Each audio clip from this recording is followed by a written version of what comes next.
The mechanism by which all drugs work over the last 3,500 years basically works through AMPK. Once you learn how to basically manipulate your diet to activate AMPK, you have a drug of immense proportions because it has zero toxicity. And no wonder drug can make that statement.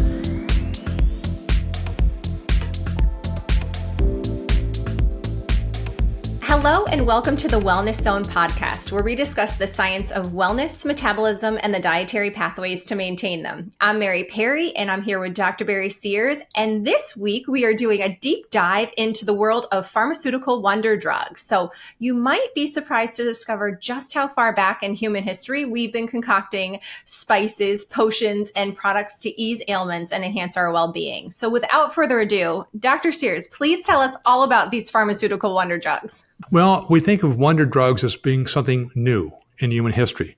It's not. The first drugs used by humans was about 3,500 years ago, shown in the medical text of both the ancient Egyptians and the Sumerians. And the primary wonder drug was derived from the willow tree bark. Why was it a wonder drug? It contained a certain chemical, a botanical, known as salicylic acid. But it was a wonder drug for everything. And also certain spices were also rich in salicylic acid. Things like cumin, oregano, thyme, rosemary. And they were, as a consequence, highly valued. We find that in terms of ancient Ayurvedic medicine or traditional Chinese medicine, they also have certain wonder drugs of certain herbal connections, and yet they are also rich in salicylic acid. Now, from a modern standpoint, we had to rely upon herbs and sources of salicylic acid until the 19th century. It was only in 1852 that we first synthesized salicylic acid. Good news. No need to basically find spices or the willow tree bark. However, bad news. Salicylic acid tasted terrible, incredibly bitter. Next new breakthrough, 1897. When they put an acetyl group on salicylic acid. That was called aspirin. It didn't taste as bad. It was a wonder drug and basically spread out throughout the world. But our first true drug was a drug called Salvarson. This is a drug synthesized to treat syphilis. Previously, the primary treatment for syphilis was injections of mercury. Probably not very good medicine, but that's the best we had until Salvarson. So the drug industry kind of meandered around for a couple of decades until World War II. Then it took off like a shot. And the three things that came out of World War II had changed medicine forever. The first was antibiotics. We think of the Manhattan Project as being basically turn the war. No, it was basically another Manhattan Project to make antibiotics. Because basically you're losing more soldiers to disease than you were to basically bullets. And that basically gave the Allies a major advantage in World War II. However, prior to that, the British were also working hard on this project. They had a new wonder drug called amphetamines. Why would you want amphetamines? They keep you awake. So they are the pilots of the Royal Air Force were basically taking massive levels of amphetamines to stay awake to try to keep the German bombers away from Britain. But the Germans were no silly second chickens here. They said, we can do you one better. We have an even better drug. It's called methamphetamine. We know it as crystal meth. And now they gave millions of capsules to the German soldiers. Why? They would never have to eat or sleep. And the Allies say, these are, Viking warriors. How can we stop them? They're like machines. Well, they are until they stop and they say, I'm out of it. But it gave them an advantage.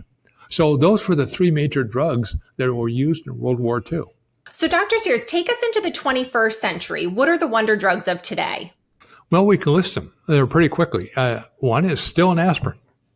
Another one is Metformin, the primary drug to treat diabetes. Another one are statins, a drug used to treat cholesterol.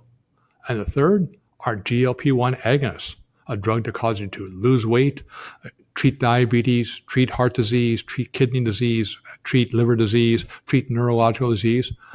Saying, well, this is a tribute to our drug industry. But how do they work? They all have the same mechanism. They activate AMPK. Now, do we have to rely upon drugs to do that? I don't think so. I think there's an alternative. I believe that alternative is what I call metabolic engineering. It's how to use our diet to also activate AMPK with the benefit that there are no side effects. Oh, there's one. You'll live longer. Oh, and two, you'll live better. But again, the mechanism by which all drugs work over the last 3,500 years basically work through AMPK. And that's why we said, or said many years ago, let food be your medicine, let medicine be your food. That means nothing unless you can say, what's the mechanism?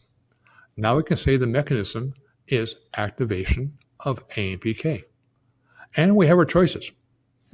Drugs that have side effects, or metabolic engineering that the only side effect is you lose weight. I don't think that's a very hard choice. Not at all.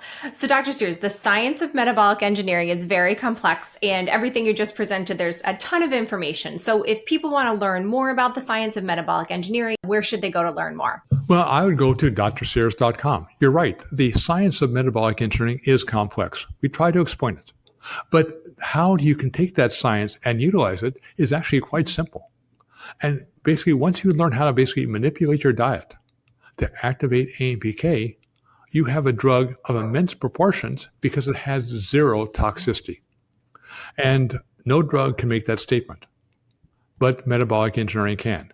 And again, it's not to say metabolic engineering is the end all. If you are taking a drug for treating chronic disease, then the more you follow metabolic engineering, the less of the drug you need to take, which means less side effects.